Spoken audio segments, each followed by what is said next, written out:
commence ici aux premières heures de la matinée. La conférence de rédaction de l'Estuaire, animée par le chef d'édition et l'ensemble des reporters. Choix des sujets et affectation des équipes sur le terrain. Même exercice pour les différentes équipes déployées sur l'ensemble du territoire national sous la coordination de leurs superviseurs. L'objectif visé par la Haute Autorité de la Communication est de permettre une large diffusion des temps forts du déroulement complet de la campagne des élections couplées, première du genre dans notre pays, mais aussi permettre un accès équitable et une meilleure visibilité dans l'ensemble du paysage médiatique public et privé. Le journal de la campagne est un programme voulu, pensé et initié par le président de la Haute Autorité de la Communication, M. Raphaël Ndondoum-Kogué. C'est d'ailleurs un projet, une idée qui a été acceptée, qui a été plébiscitée par l'ensemble des conseillers membres de la Haute Autorité de la Communication.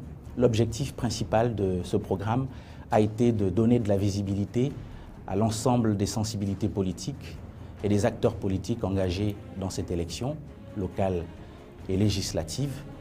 Le journal de la campagne, en chiffres, c'est à peu près une soixantaine de journalistes déployés sur l'ensemble du territoire national. C'est 23 journaux réalisés, c'est plus de 400 reportages réalisés ici dans les studios érigés à cet effet, dans les bâtiments de la HAC. Ce sont donc des reporters qui ont été déployés sur l'ensemble du territoire national avec un seul objectif, celui de donner de la visibilité et de la lisibilité à l'action de tous les candidats qui étaient engagés dans cette élection. Vous comprendrez ici que nous sommes là dans une logique de démocratisation de l'accès aux médias publics et privés. L'objectif ici également, c'est de rompre avec un certain nombre de pratiques qui ont eu cours dans la sphère médiatique nationale de par le passé, où les candidats les plus nantis ou qui occupaient des positions influentes dans la sphère décisionnelle pouvaient, par leur position sociale, accaparer les médias parce que nantis, parce que influents.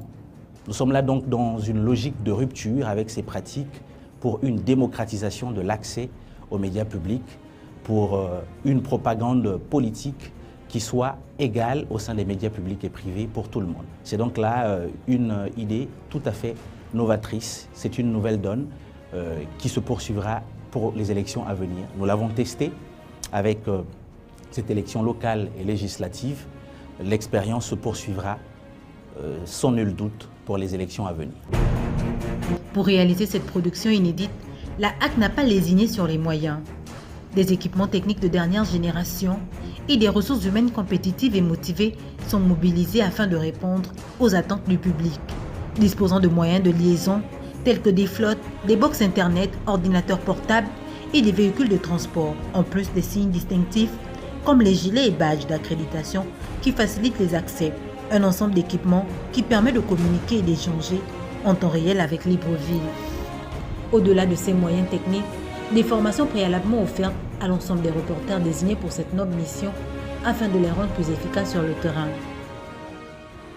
Il est important que même si on est sur le terrain, d'être encadré, d'être repositionné, resitué par rapport à ce qui constitue à tout ce qui est lié aux règles du jeu par rapport aux missions de la commission qui est celle de l'égal accès des médias aux candidats, aux partis et groupements politiques en période électorale. Quel est le format? Quelle est la résolution? Et donc ensemble, nous sommes tombés d'accord sur le circuit donc, du dérochage jusqu'au montage, l'exportation et l'envoi de reportages sur Libreville. Une fois sur le terrain, les reporters suivent les candidats en lice dans les différents scrutins, dans leurs causeries politiques, meetings, porte-à-porte, à travers les différentes localités et circonscriptions politiques de tout le pays. Un exercice qui est loin d'être une sinécure, car il faut braver le soleil, la pluie, les mauvais états de la route, les traversées en eau profonde, pour être au fait de la matérialisation des stratégies de séduction de chaque candidat. L'expérience de la haute autorité de la communication nous a forcément rajouté un plus dans ce qu'on faisait déjà en termes de couverture médiatique pour tout ce qui a eu comme élection dans notre pays. Moi personnellement, la première élection que j'ai eu à couvrir datait de 2011 et c'était l'élection législative dans notre pays. Et avec la haute autorité de la communication en chapeau, on a pu voir comment des portes se sont ouvertes plus facilement. On a pu assister au dépouillement des urnes, que ce soit dans les bureaux de vote ou même dans les sous-commissions qui ont été constituées dans les arrondissements. C'est dire que ça nous a permis de rentrer dans des salles où on n'avait pas forcément accès en tant que simple reporter. Chaque jour, mon défi était celui de trouver les mots qu'il faut, trouver les stratégies qu'il faut, trouver des angles.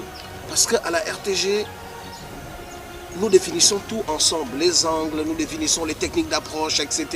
Mais là, je me retrouvais seul à penser le reportage, à penser les mots qu'il faut, à penser les orientations. Et nous étions dans un challenge. Et chaque jour, quand on se retrouvait dans le forum à faire des commentaires, je vous assure que c'était stressant. En post-production, des monteurs chevronnés permettent aux informations collectées sur le terrain de prendre forme. Des reportages équilibrés, selon les consignes de la HAC, sont travaillés avec professionnalisme. Eddie Yakounda, monteur affecté à la HAC pour le journal de la campagne. Quotidiennement, lorsque j'arrive le matin, je prends l'information, quels sont les éléments qui m'ont été envoyés par WeTransfer, parce que nous utilisons WeTransfer pour recevoir les éléments qui viennent de province. J'essaie de retravailler les éléments qui m'ont été envoyés parce que le plus souvent nous avons des problèmes de son. C'est vrai que c'est dur le travail. Ça va vite, mais il faut suivre. C'est nous travaillons. Et puis c'est bénéfique. On apprend tous les jours. Il ne faut pas réfléchir. On apprend tous les jours. C'est le candidat de la politique aujourd'hui parce qu'il va représenter. Sur la base de l'établissement d'un conducteur et des lancements, le présentateur se prépare pour son journal. Une équipe technique se charge de l'enregistrement du journal de la campagne qui sera diffusé sur un réseau de chaînes de télévision partenaires de la HAC. Bienvenue.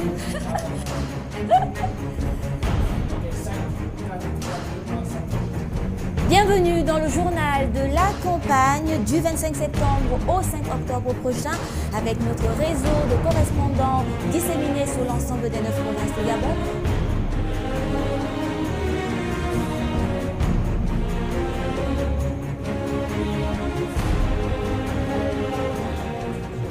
J'étais là. Je refais ça ici.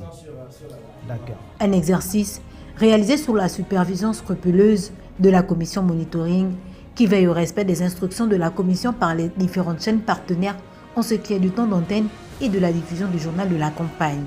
Dans cette salle, nous avions pour rôle de relever le temps d'antenne de chaque émission politique, le temps de parole de chaque candidat lors des émissions politiques sur tout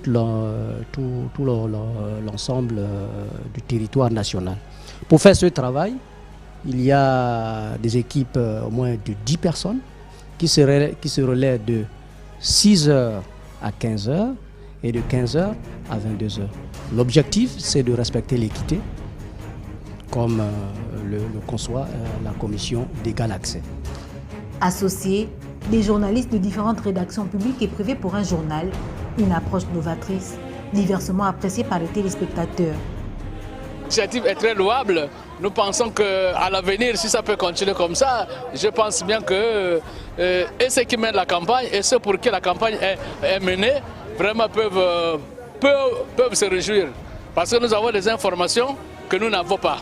Vous voyez, lorsque vous nous diffusez les informations de Lambaréné, Port-Gentil, tout ça, bon, par rapport à chez nous, ben, nous avons, enfin, nous nous retrouvons. On sait que bon, donc vraiment le Gabon est le même.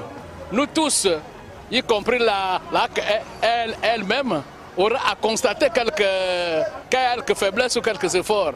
Mais je crois que la prochaine fois, ça va s'améliorer. Mon souhait est que ça soit encore répété à chaque campagne.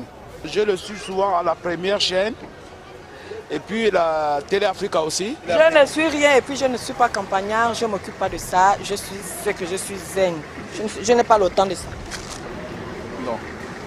Hommes politiques, principaux acteurs de ces élections, ont également livré leurs sentiments quant à ce nouveau procédé. Le journal de la campagne, on ne pouvait pas rêver mieux que ça. C'est devenu même plus intéressant que le journal, le JT de 20h.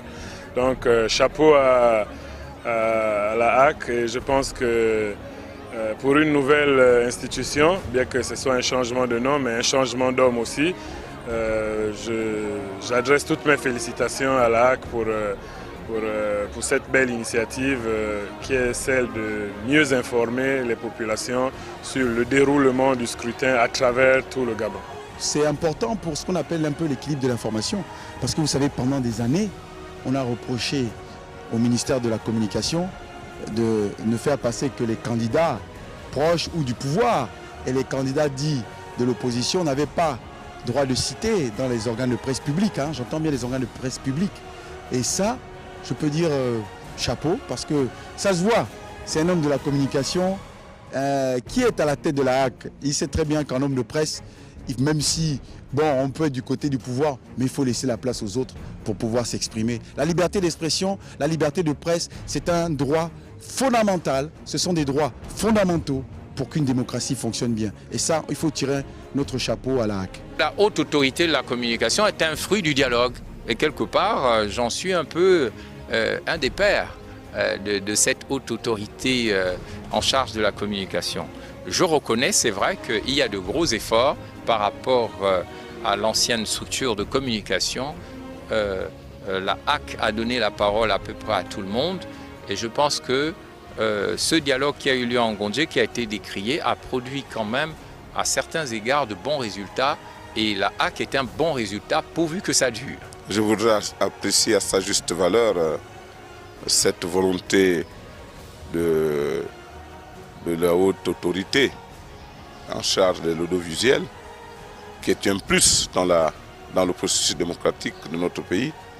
C'est une autre façon de raffermir notre démocratie, de donner un coup de pouce à cette démocratie pour que cette équitabilité au niveau du traitement continue à exister, peut-être pas pour cette élection, mais pour le futur, pour les futures élections, il faudrait effectivement cette équitabilité voulue par tous, par le peuple gabonais, par les candidats, par les acteurs politiques, continue. La haute autorité de la communication a réussi à déployer sur le terrain les journalistes représentant cette diversité des médias, aussi bien les médias privés que les médias publics.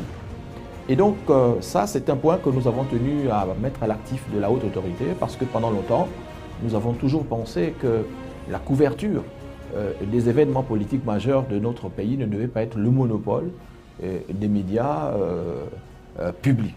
Et donc la HAC a répondu à une forte attente, aussi bien de l'opinion que des partis politiques de l'opposition, et cela, nous tenions à le relever.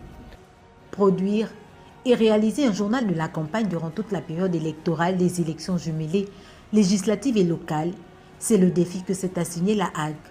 Un challenge qui a vu la mobilisation d'hommes et de femmes de différents médias publics et privés du Gabon durant 45 jours pour un journal de la campagne consistant, permettant aux différents partis politiques et leurs candidats de médiatiser au maximum leurs différentes activités, mais surtout de promouvoir l'équité et favoriser un égal accès aux médias publics et privés en période électorale tant voulu par cette entité.